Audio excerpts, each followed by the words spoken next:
Pai nosso que estás nos céus, santificado seja o teu nome. Venha o teu reino, faça-se a tua vontade, assim na terra como no céu. O pão nosso de cada dia dá-nos hoje, e perdoa-nos as nossas dívidas, assim como nós perdoamos aos nossos devedores. E não nos deixes cair em tentação, mas livrai-nos do mal, pois teu é o reino, o poder e a glória para sempre. Amém. O Senhor é o meu pastor, nada me faltará. Deitar-me faz em verdes pastos. Guia-me mansamente às águas tranquilas. Refrigera minha alma. Guia-me pelas veredas da justiça, por amor do seu nome. Ainda que eu andasse pelo vale da sombra da morte, não temeria mal algum, porque tu estás comigo, a tua vara e o teu cajado me consolam. Prepares uma mesa perante mim na presença dos meus inimigos. Unges a minha cabeça com óleo, o meu cálice transborda. Certamente que a bondade e a misericórdia de Deus me seguirão todos os dias da minha vida. E eu habitarei na casa do Senhor por longos dias. Aleluia.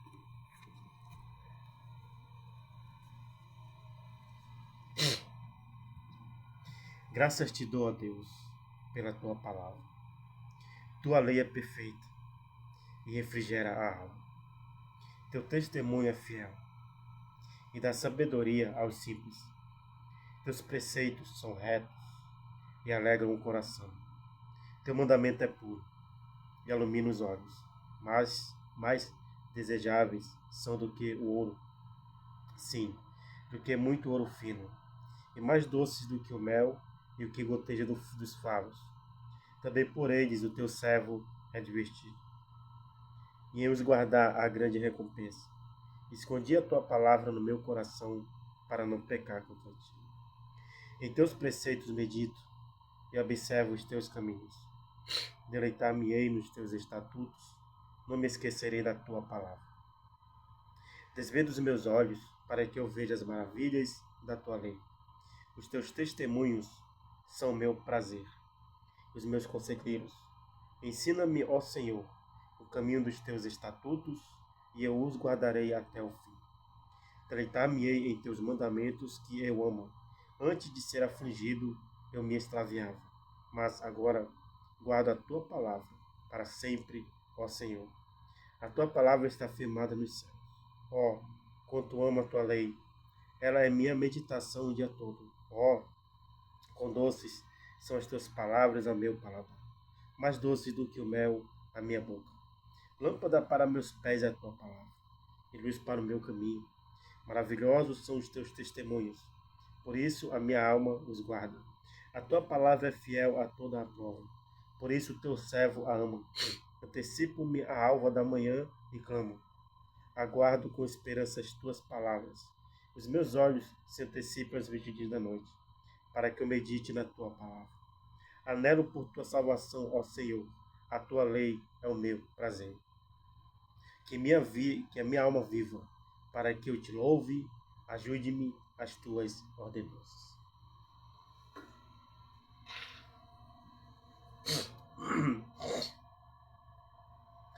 Bom, então, vamos para a leitura da Bíblia Expositora, que a gente vai ler um capítulo da Bíblia Expositora e sua explicação por dia. Amém? Peço perdão dos irmãos que estou meio gripado. Não vou levar a mal essa dificuldade, mas nenhuma dificuldade não vai me atrapalhar de trazer para vocês a mensagem de Deus por meio da sua palavra. Então,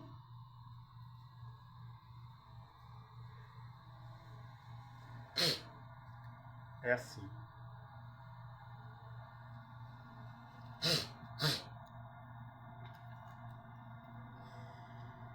Nem nada nos separa do amor de Deus, nem a doença, nem a morte, nem a vida, nem o porvir, nem o futuro, nem o passado. Então eu vou ler agora o capítulo 2 do livro de Gênesis e a sua explicação. No canal tem o capítulo 1 e a sua explicação, da Bíblia do Expositor. Você acessa o canal e vai achar esse vídeo. Tem a descrição lá.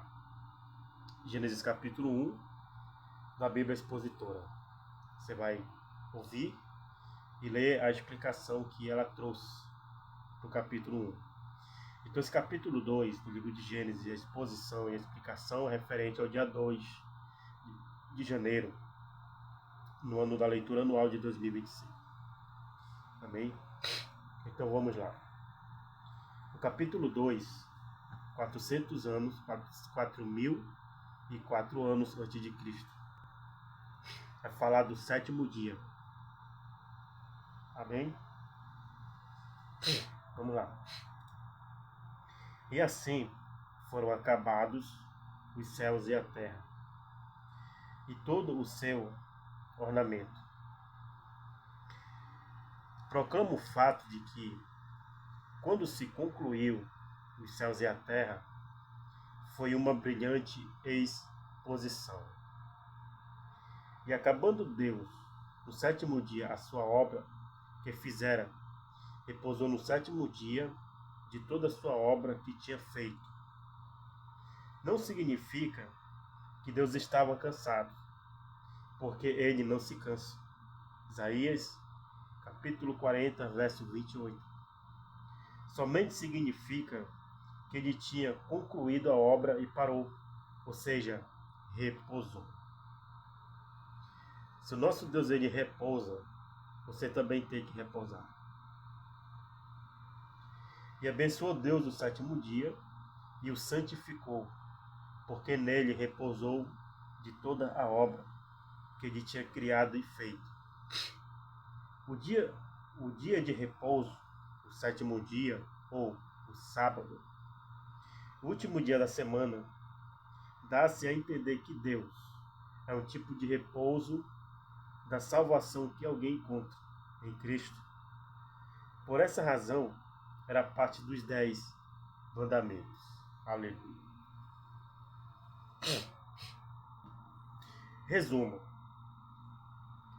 Estas são as origens do céu e da terra, quando foram criados. Ele vai explicar. Origens aqui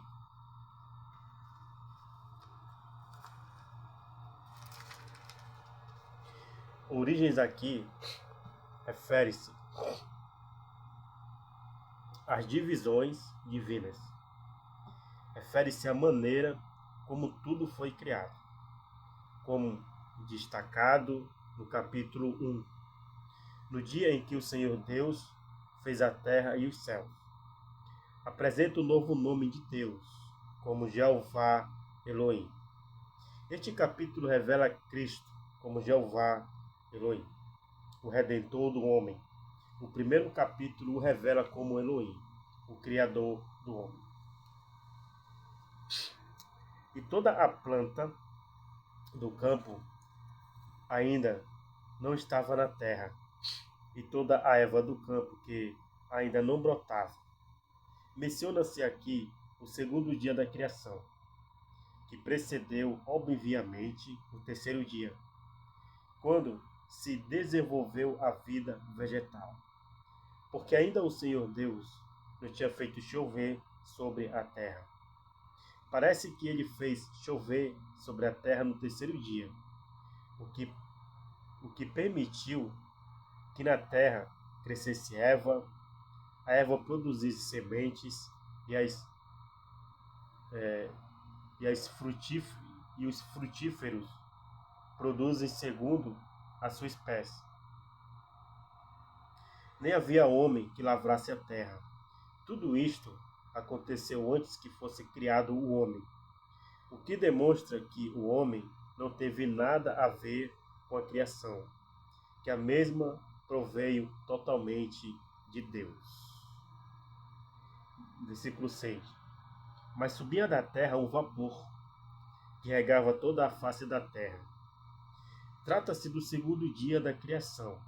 Nesse momento, no segundo dia, subia da terra um vapor, que preparava a terra para a semente que Deus plantou, obviamente no início do terceiro dia.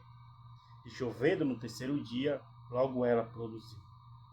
Formou, pois, o Senhor Deus o homem do pó da terra. Proclama o corpo físico feito de argila, e soprou em suas narinas o sopro da vida. O sopro da vida, que vem de Deus, pertence à alma e ao espírito do homem. O primeiro homem, Adão, foi criado quando Deus soprou a alma e o espírito no homem. E veio logo e automaticamente a concepção. O homem foi feito alma vivente. O homem possui uma alma e um espírito, e ambos residem no corpo físico. A alma tem ligação direta com o corpo, o espírito com Deus e o corpo físico com o mundo. Aleluia. Bem explicativo para você entender como fomos formados, para que fomos formados e criados. Temos uma alma, não esqueça, o nosso espírito é que se comunica com Deus. Não se trata da pessoa morrer, virou uma estrela ou foi para o céu. Não se trata disso. Temos uma alma e um corpo. O corpo volta à terra e a alma, sem Cristo, para onde vai? O jardim do Éden. E havia o Senhor Deus plantado um jardim do Éden do lado oriental. Na realidade, estava plantado antes da criação de Adão. Considerava-se, por parte de alguns eruditos, que a região é o lugar onde se construiria finalmente a cidade de Babilônia. E pôs ali o homem que tinha formado. O jardim do Éden seria o lugar de origem do homem. E havia o Senhor Deus feito nascer da terra toda árvore agradável à vista, árvores formosas e boa para comer, toda árvore frutífera que alguém pode imaginar, inclusive as de frutos secos. Também a árvore da vida no meio do jardim. Pelo visto, ela continua uma espécie de fruto. Pelo visto, ela continha uma espécie de fruto, a árvore da vida. O texto em Gênesis, capítulo 3, versículo 22, confirma isso. A árvore da vida, por seu contínuo uso, tinha o poder de renovar a energia física do corpo do homem, que embora fosse formado de pó da terra, sendo portanto naturalmente mortal, viveria para sempre. Cristo é agora para nós a árvore da vida. Apocalipse capítulo 2, versículo 7, capítulo 22, versículo 2, e o pão da vida. João capítulo 6, versículo 48 ao versículo 51. E a árvore do conhecimento do bem e do mal representa a árvore da morte. E saía do Éden um rio para regar o jardim, e dali se dividia em 4 braços, 4 rios. O nome do primeiro é Pison. Acredita que seja o Ganges. Este é o que rodeia toda a terra de Havilá, onde há ouro. Acredita-se que seja da Índia. E o ouro daquela terra é bom. Há ali também obidélio e a pedra sardônica. Os versículos 11 e 12 apresentam a primeira menção na Bíblia a metais preciosos, entre os quais o ouro. Ele é mencionado no fim da Bíblia, quando se faz referência à prata, no fim da Bíblia. Ele é mencionado no fim da Bíblia, quando se faz referência à prata, principal da Nova Jerusalém. É dito que ela é de ouro puro. Apocalipse 21, capítulo 21. O nome do segundo rio é Gion. Acredita-se que seja o Nilo. Este é o que rodeia toda a terra da Etiópia, ou da Etiópia, né? E o nome do terceiro rio é Tigre.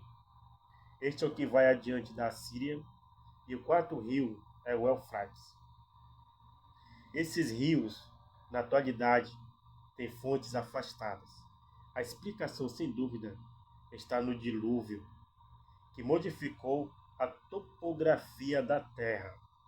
As cabeceiras dos primeiros rios, mudaram drasticamente, enquanto que nos dois últimos seguem sendo basicamente as mesmas.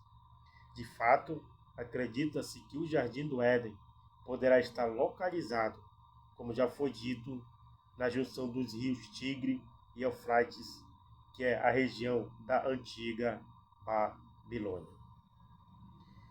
Tomou, pois, o Senhor Deus o homem e pôs no jardim do Éden, para que o lavrasse e o guardasse. E ordenou o Senhor Deus o homem, dizendo: de toda a árvore do jardim comerás. Como se mencionou antes da queda, o homem era vegetariano. Mas da árvore da ciência do bem e do mal, dela não comerás. Quanto ao mal, isso era óbvio, mas o bem desta árvore é que engana quase todo mundo. O bem se refere à própria religião. Por definição, a religião pertence a um sistema criado pelo homem, a fim de obter a salvação para chegar a Deus ou para melhorar a si mesmo de alguma maneira, porque foi concebido pelo homem. É inaceitável para Deus. A resposta de Deus ao dilema da raça humana é Jesus Cristo. E ele crucificado. 1 Coríntios, capítulo 1, versículo 23. Porque no dia em que dela comeres, morrerás. Fala da morte espiritual, que é a separação de Deus. Que fique claro que a árvore da ciência do bem e do mal não foi o que provocou a queda de Adão. E se este não acatar e desobedecer a palavra de Deus, vindo a comer do fruto da árvore, que foi a causa de todos os fracassos. A morte espiritual provoca, consequentemente, a morte física. De fato, a morte encheu o mundo, tudo por causa da queda, da desobediência, por não acatar a ordem, por não acatar a lei que Deus estabeleceu. A desobediência levou à morte. A provisão de Deus para o homem. Versículo 18 do capítulo 2. E disse o Senhor Deus: não é bom que o homem esteja só. Não quer dizer que a ideia de uma companheira para Adão se apresenta de repente para o Senhor. Deus nunca teve a intenção de que o homem estivesse só. Falhei a disjuntora idônea para estar com ele. Não se trata de inferir que a criação da mulher foi uma ideia de último momento. Não. Os planos de Deus nunca são incompletos. Os planos de Deus são completos. Se completam.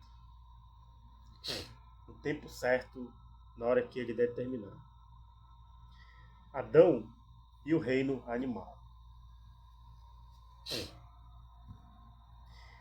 Havendo, pois, o Senhor Deus formado da terra todo animal do campo e toda a ave dos céus, os animais e as aves foram criados do pó, tal como o homem. Os trouxe a Adão para que visse como lhes haveria de chamar.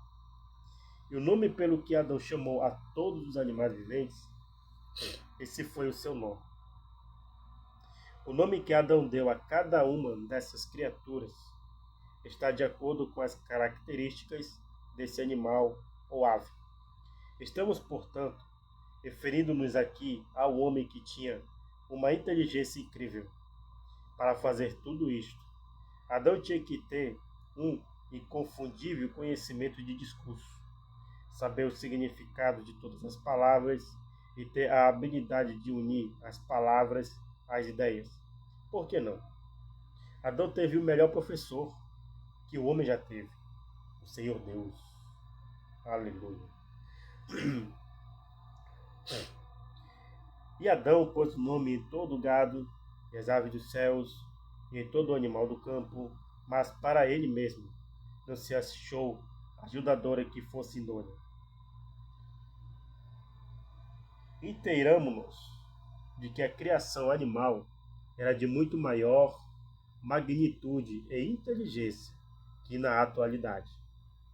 Foi a queda que modificou essa criação.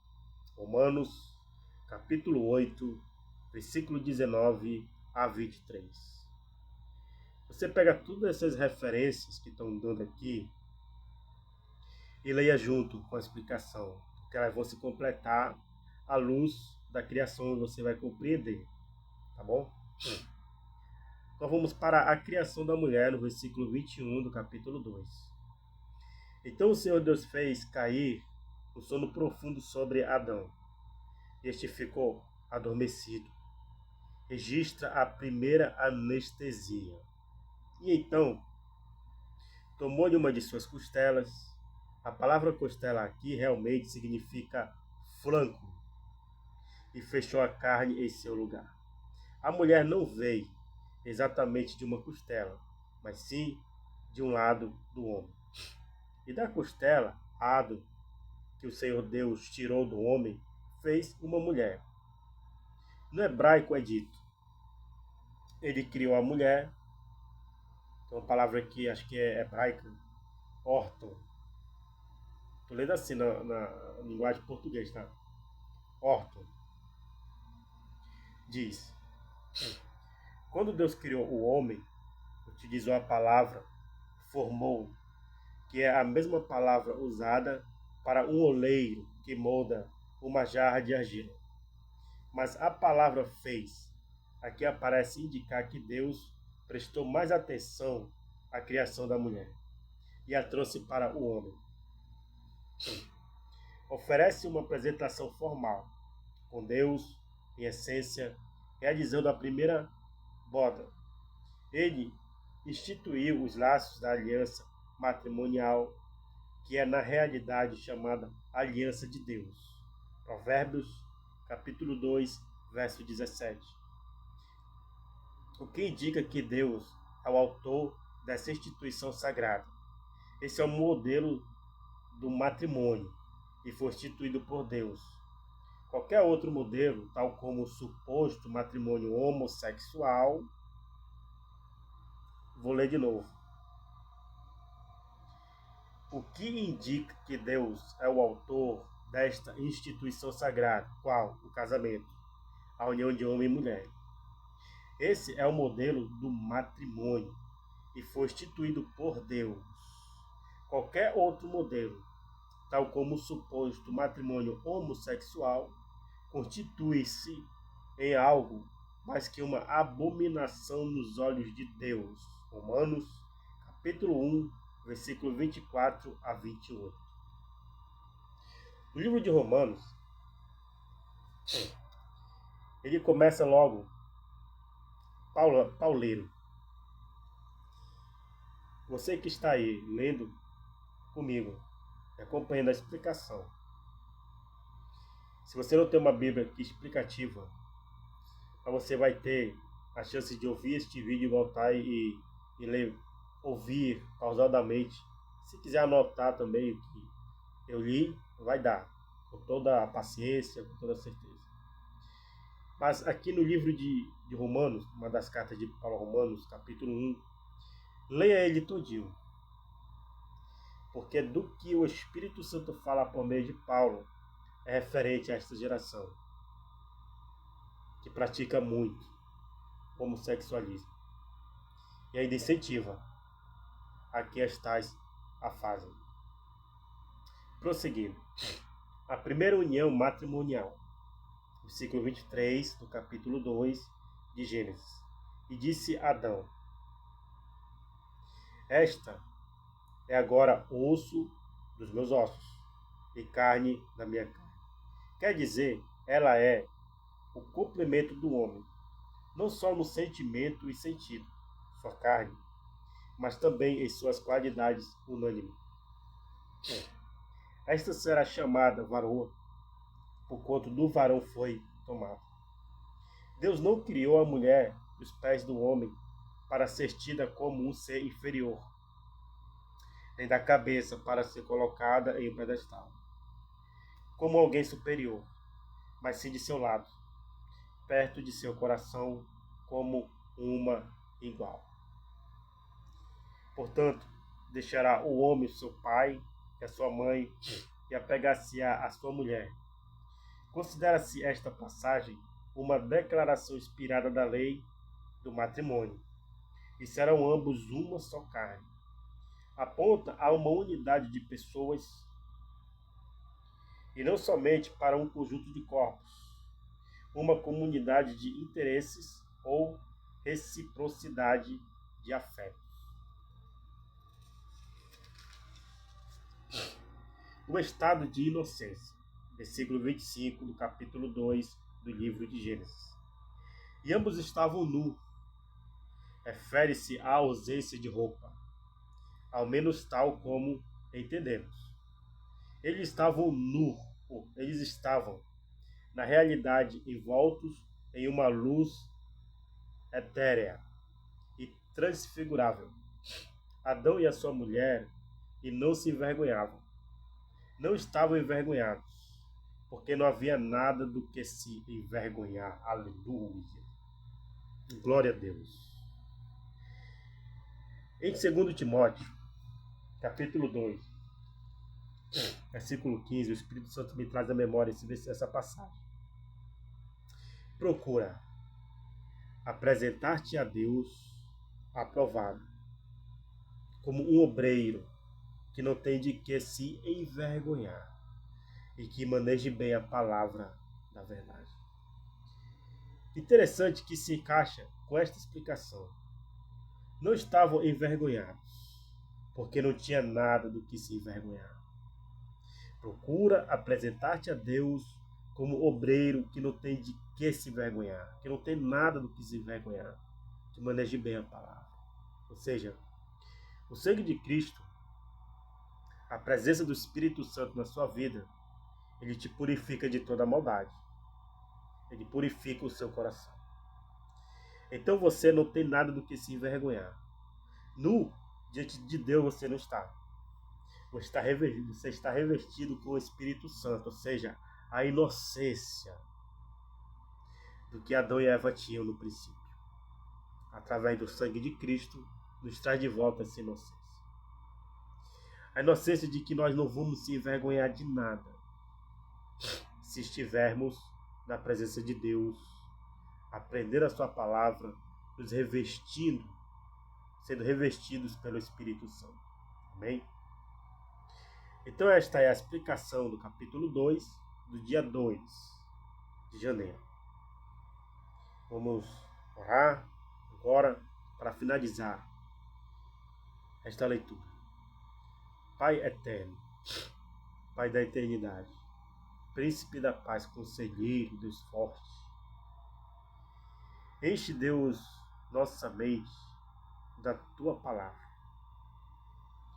Purifica a nossa alma, para que possamos ser puros, conforme é a pureza do Teu Espírito. E unges cada vez mais a nossa cabeça com o Teu óleo precioso, para que possamos andar em novidade de vida. Espírito Santo de Deus, blinda-nos com a Tua palavra. Ela é a nossa arma de guerra. Para vencermos as tribulações, nós vamos vencer com a Tua palavra. E a fé vem pelo ouvir. Eu ouvi da Tua palavra. Então, Deus, muito obrigado mais uma vez por meditar e ler a Tua palavra para a propagação do Teu Evangelho na terra, que temos que ler Bíblia, muito a Bíblia, para vencermos as dificuldades e o sistema mundano. Em nome de Jesus. Amém. Até o próximo vídeo.